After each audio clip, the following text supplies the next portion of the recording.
उद्धव ठाकरे आणि राज ठाकरे यांच्या भेटीला शिवतीर्थ निवासस्थानी या ठिकाणी गेल्या तासभरापासून अधिक काळ उलटलेला आहे। दोघांमध्ये चर्चा आहे। 2 तासांपेक्षा अधिक काळ खलबतच चालू आहे। पालिका निवडणुकीसह दसरा मेळाव्यासंदर्भात चर्चा झाली असल्याचं सूत्रांकडून कळत आहे। दसरा मेळाव्यात युतीची घोषणा होण्याची शक्यता नाकारता येत नाहीये।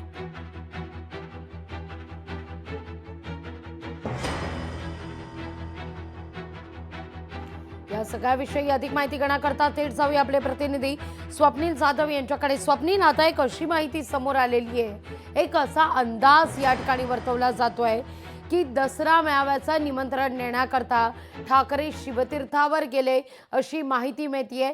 काय या सगळ्या संदर्भात तथ्य आहेत, काय या सगळ्या संदर्भात चर्चा होताना दिसतीये? लेकिन मैं तो ये कहूँ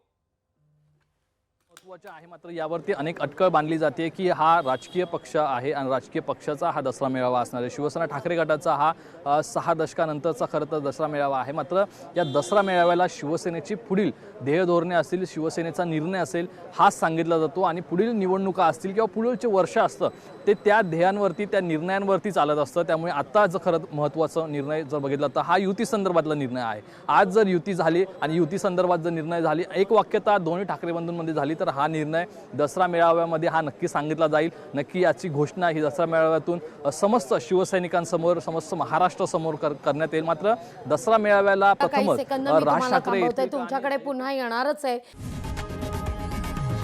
लोकशाही मराठी ऐका, पहा, जागरूक रहा।